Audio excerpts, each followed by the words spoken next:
बिस्मिल्लाहिर्रहमानिर्रहीम। अस्सलाम वालेकुम डियर स्टूडेंट्स, मैं डॉक्टर अहमद। अच्छा बच्चों, माइक्रोबायोलॉजी में लेक्चर नंबर 12 को हम डिस्कस करने जा रहे हैं।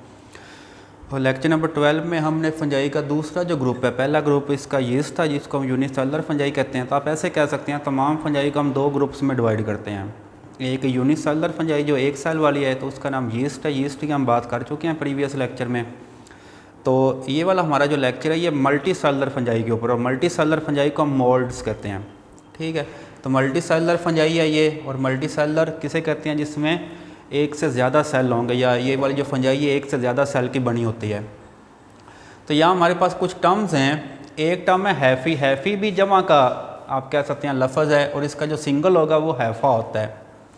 तो अब हैफ़ी क्या होती हैं कि ये वाली जो मोल्ड मतलब जो फंजाई है consist of long branch thread like फिला, मतलब इसमें छोटे छोटे धागे से होते हैं, जो ब्रांच होते हैं इनके ब्रांचेस होती हैं, तो इन धागों को हम कहते हैं हैफ़ी।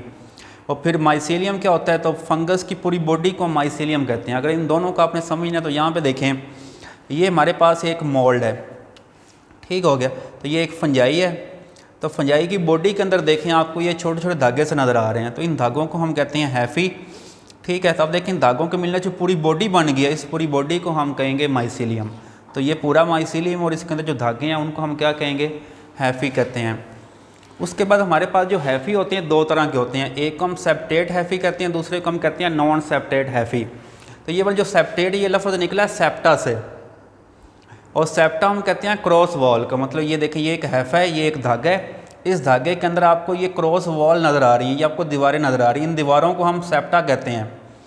तो जिस हैफ़ी के अंदर ये दीवारें आपको नज़र आएंगी तो वो हैफ़ी कौन सा होगा? वो सेप्टेट हैफ़ी होगा। लेकिन नॉन सेप्टेट जिसमें क्रॉस वॉल नहीं होंगी, अब देखें इस हैफ़ा को, आप देखें इसके अंदर आपको कोई दीवार नज़र नहीं आ रही, तो नॉन सेप्टेट हैफ़ी का दूसरा नाम इसको हम क्वाइनोसिटिक हैफ़ी भी कह सकते हैं।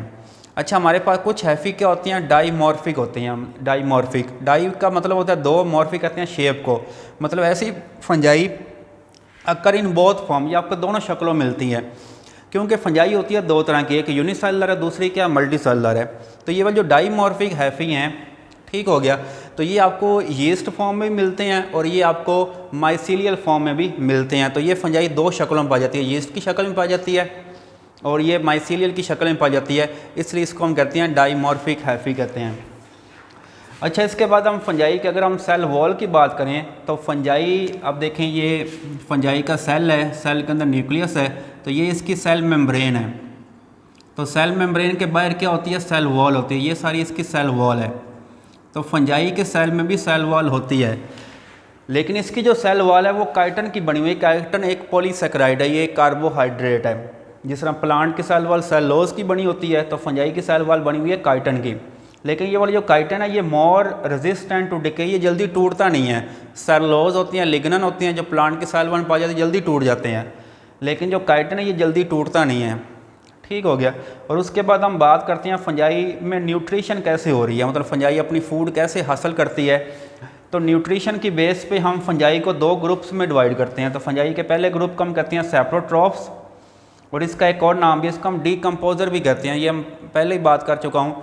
तो फंजाई जो होती है ये ज़्यादा डीकम्पोजर होते हैं, मतलब जैसे कोई चीज़ मरती है तो ये फंजाई उसके ऊपर आती है, अपने एंजाइम को रिलीज़ करती है, वो एंजाइम क्या करते हैं? उस चीज़ को तोड़ते हैं और उससे जो फूड पार्टिकल्स निकलते हैं ये फंजाई क्या करती है? उन फूड पार्टिकल को अपनी बॉडी के अंदर एब्जॉर्ब कर लेती है अपने हैफ़ी के ज़रिए। तो इस चीज़ को हम कहते हैं सेप्रोट्रॉफ। अब देखें दुनिया में जो भी चीज़ मरती है, चाहे वो प्लांट हो चाहे वो एनिमल हो, तो उसको तोड़ा जाता है, उसको डीकम्पोज किया जाता है। तो उसको डीकम्पोज कौन कर रहा है? ये फंजाई कर रही है। ठीक हो गया। और उसके बाद कुछ फंजाई क्या होती हैं? पैरासाइट्स होती हैं, ये पैरासाइट के तौर पे काम कर रही हैं। और पैरासाइट्स क्या होते हैं? जो अपने होस्ट से अपनी फूड लेते हैं। ठीक है, तो ऐसी फंजाई जो अपने होस्ट से फूड ले रही है तो उस फंजाई को हम कहते हैं पैरासाइट्स। अब देखें पैरासाइट हमारे पास जो पैरासिटिक फंजाई दो तरह की होती है, एक होती है ओब्लिगेट, एक होती है फैकल्टेटिव। ओब्लिगेट का मतलब होता है लाजमी, मतलब ये ऐसी फंजाई है जो अपने होस्ट के बगैर रह ही नहीं सकती। ठीक है, इसका होस्ट इसको मिलेगा तो ये उसके ऊपर ग्रो करेगी, अगर होस्ट नहीं मिलेगा तो ये होस्ट के बगैर मर जाएगी। लेकिन जो फैकल्टेटिव होती हैं ये अपॉर्चुनिस्टिक होती हैं, मतलब ये मौका परस्त होती हैं। अगर इनको होस्ट मिल जाए फिर भी ठीक है, लेकिन अगर होस्ट ना मिले फिर भी ठीक है। तो ये होस्ट के बगैर भी रह सकती हैं, लेकिन ये होस्ट के बगैर नहीं रह सकती। ठीक हो गया। और उसके बाद अगर हम फंजाई में रेस्पिरेशन की बात करें, ज़्यादा फंजाई क्या होती हैं, एरोबिक होती हैं। एरोबिक मतलब जो ऑक्सीजन की मौजूदगी में रह रही हैं और इनको आगे ऑक्सीजन चाहिए होती है अपनी बॉडी के अंदर रिएक्शन करने के लिए। लेकिन कुछ फंजाई एनएरोबिक भी होती है, जिस तरह यीस्ट है जो फर्मेंटेशन में यूज़ हो रही है, तो ये ऑक्सीजन की गैर मौजूदगी में भी रह रही है। और अगर हम फंजाई में रिप्रोडक्शन की बात करें तो फंजाई में जो रिप्रोडक्शन है, ठीक है, ये आपको 4 तरीक़ों से मिलती है। एक होती है बडिंग, जिस तरह ये यीस्ट है, तो ये देखें यीस्ट का एक सेल है, तो इसके ये यीस्ट है तो इसके बाद ये देखें छोटा सा बड बनता है, इसको आउट ग्रोथ या बड कहते हैं, ठीक है। तो फिर इसका जो न्यूक्लियस डिवाइड होता है और एक न्यूक्लियस इस बड के अंदर चला जाता है, ये बड ऐसा ऐसा बड़ा होता है। तो इस तरह ये जो यीस्ट है ये 1 से 2 में कन्वर्ट हो जाती है, इस कंडीशन को हम बडिंग कहते हैं। और दूसरा कंडीशन है स्पोर। बाज़ फंजाई क्या बनाती हैं, स्पोर्स बनाती हैं, तो इनमें जो रिप्रोडक्शन है वो स्पोर के ज़रिए हो रही है। और ये स्पोर की एक और टाइप हो जिसको कोनिडिया कहते हैं। तो ये स्पोर एक आपका थैले के अंदर बंद होते हैं, लेकिन ये वाले जो कोनिडिया होते हैं ये नंगे स्पोर होते हैं, ठीक है, इनके बाहर कोई थैला नहीं होता या कोई मेम्ब्रेन नहीं होती, तो ये भी स्पोर की टाइप है।